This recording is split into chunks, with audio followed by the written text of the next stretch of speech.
And all right. Okay, so let's talk about some metabolic function. And this is going to go back to that calories in, calories out thing real quick. So let's run through this really fast. In the calories in, calories out model, people who tell you that calories in, calories out, or calorie deficits, or calorie this, or calorie that is the way that we should do everything, have a fundamental, massive misunderstanding of how the body actually works. Now, they're not lying. They just don't understand how the body works because they are lazy and they're not taking the time to learn it. In the calorie system, proteins are worth 4 and carbohydrates are worth 4, which means sugars, fibers, and protein, according to the calories in, calories out system, and everybody who uses calories in, calories out tells you that proteins, sugars, and fiber work exactly the same way in the body, which is 100%, you could not be more opposite. So carbohydrates, I'm going to save you a giant amount of chemistry. Carbohydrates increase insulin. Insulin is your fat storage hormone. And so once it fills, as your glucose comes up, pushes the glucose out of the blood into the tissues, specifically muscles and that sort of thing. Muscles bind it into glycogen. So glycogen is basically a bunch of glucose put together. Think of it like pearls into a pearl necklace. That's how glycogen is formed.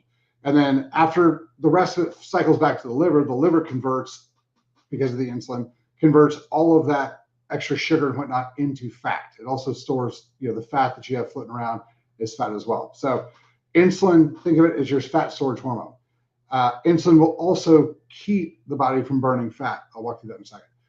When you consume proteins and your blood sugar goes lower, the proteins activate a hormone called glucagon. Glucagon puts your body through a process called gluconeogenesis, where you can actually make more sugar for your body. Because if you don't have enough sugar, you will die. It's critical for your blood and it's really good it's critical for your eyes. And your brain can run on ketones, but it prefers to run on sugar, prefers to run on glucose. So your body makes extra glucose via the liver. It takes proteins apart, turns them into sugars. It's a long process. I'll save you the boring chemistry. When it does that, it does not have any sugar to run on. So it has to run on fat. So the process of creating sugar for your body is a fat-based function. And so what ends up happening is that the glucagon insulin function work like this. As the insulin comes up, it's storing the sugars. We don't need to make more sugars, so the glucagon comes down. As the insulin comes down and the blood sugars come down, the glucagon starts to come up. As it starts to come up, it makes more sugar. As the sugar levels start to come up, the insulin starts going back up, and it stops the glucagon function. So you don't just continually produce sugar. That's how it works. So if you eat less sugar, your body has to make more sugar. If it makes more sugar, it has to burn the fat to make the sugar. Really simple functional plan. Now, why is it that people go, well, calories in, calories out works for me and everybody I work with? That's also not accurate. So what happens is that, think about this. Most of these people are weight loss people, right? They're not anything else. It's just we're going to work on losing weight. So they don't focus on fat. They don't focus on anything else, just numbers on scale, right? So who are they never going to talk to? They're never going to talk to the 30% of the population, 20 to 30% of the population that are ectomorphs. Ectomorphs are your friend that can eat anything they want to, as much as they want to. The whole, like 2 big pizzas and a 6-pack of beer, and they never get an ounce. Like everybody knows somebody like that. They're like, oh yeah, my friend Susan's like that, or yeah, my friend Richie's like that. Like they could eat whatever they wanted to and never gain an ounce. Right? Those are ectomorphs. So in that scenario, this is not always how it works, but you go with me on the easy. Their bodies are less sensitive to insulin and more sensitive to glucagon. So what ends up happening is that they don't store very well, but they burn fat really well. And so they never gain any weight. Okay, so these people are never going to go see weight loss people. So guys who work on weight loss, forget they exist. So they don't have this whole like 20, 30% of the population they're blind to them, right? Then you have the guys on the other end of the spectrum where I live, where the endomorphs. In this case, we're highly sensitive to insulin, not very sensitive to glucagon. So we store fat super duper well. We hold our insulin higher than normal, and we just don't burn the fat very well. We will go through gluconeogenesis, but we don't burn the fat nearly at the rate that other people do. These are the people that the calories in people will tell you are fat and lazy and not running their program and not doing it right. And they're cheating and they're blah, blah, blah. And that happens across the board. I'm not saying that does not happen. That does happen. It happens a lot. However, most of these people have been told they're fat, they're lazy, and they can't do it. And, they work out real hard. They diet really hard. They do, oftentimes, the ones I've seen, have worked twice as hard as some of the other people and gotten nowhere because you guys keep putting them on rice and oats and high glycemic stuff, and you're based on a system where sugars and fiber and proteins are all basically the same. It will not work. You have to move to a hormone-based view of how this works. Now, who does it work for? The 30 to 45%, 30 to 40% of the population that are mesos or ectomesos or mesoendos, so that blend in the center. Because if you restrict their fuel at all, their body goes back and forth. They're equally sensitive or close to equally sensitive to insulin and glucagon. And so what ends up happening is when you restrict just normal fuel sources in, what ends up happening is that they will end up burning the fat to do everything. Now, if you put those people on a higher, if you decide that you're going to go calories in, calories out, but you are starting to figure out that what's the chemistry in your food actually matters, and you go, look, we're going to do calorie deficit, but we're going to do really high protein. All right, so now your mix is high protein, lower on the carbs, so you're going to be a lot less insulin production and a lot more glucagon production. These people will lose fat even faster. Now, if you put them into a workout position where they're actually lifting weights, they will not lose the muscle mass, they will lose the fat, because if you just cut their calories back, you're going to end up losing muscle mass and calories, which is, muscle mass and fat, which is not really the way you want to do it, which is also why judging progress via a scale is a horrible way of judging it. But that's how it works. And so what ends up happening is that, again, this group of people, these diet people, they never talk to, so they forget they exist.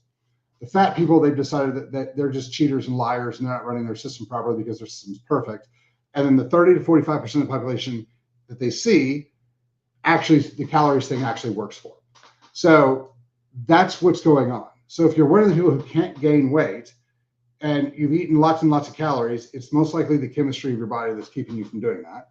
And then the guys who can't lose weight, it's almost for sure, as long as you're actually trying, it's almost for sure that it's a chemistry issue, not your effort issue.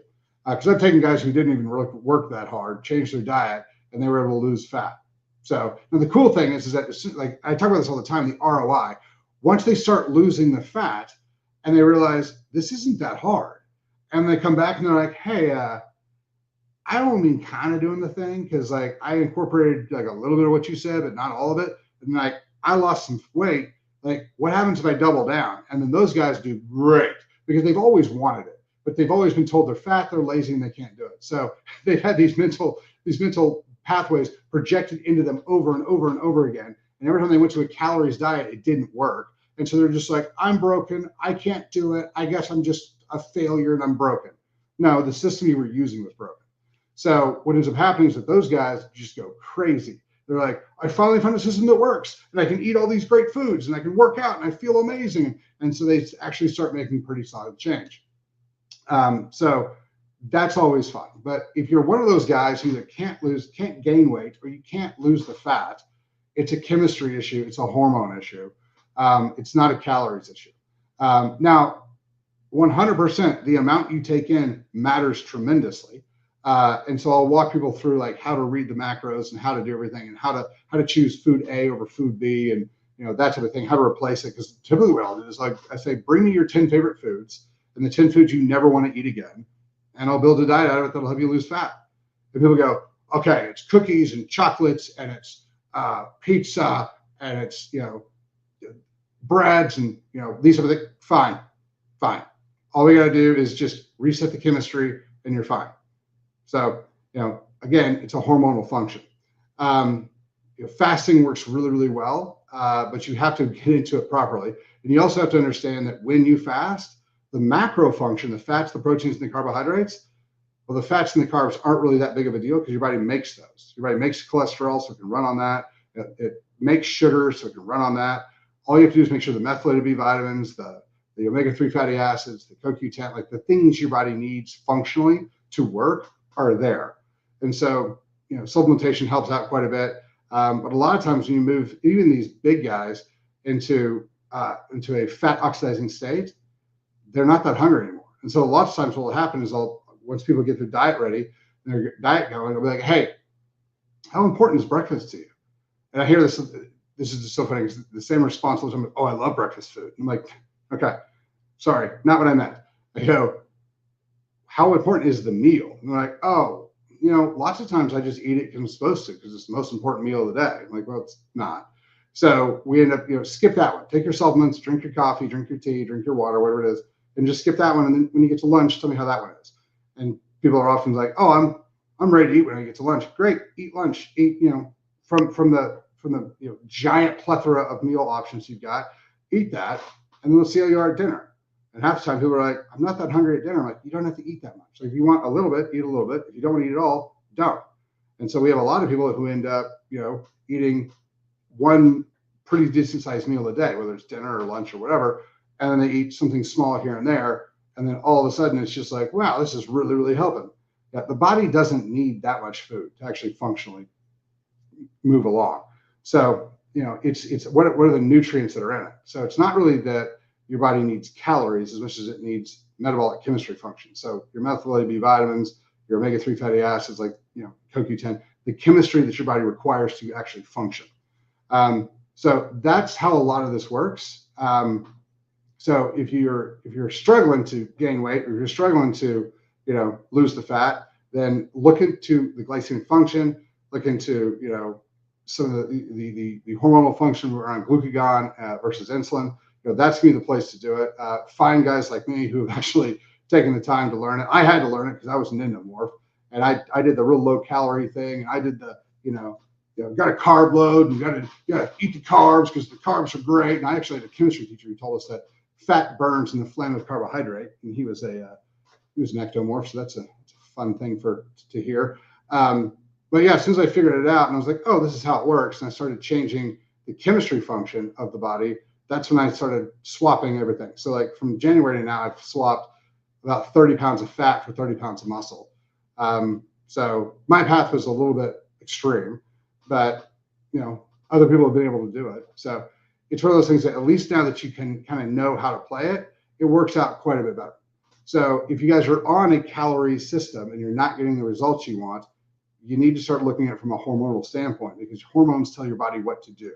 And as soon as you understand how the body actually communicates and actually works, it becomes a lot easier. So if you guys have questions with that, hit us up, questions@chalmerswellness.com, or drop them in the comments. Thanks for your time.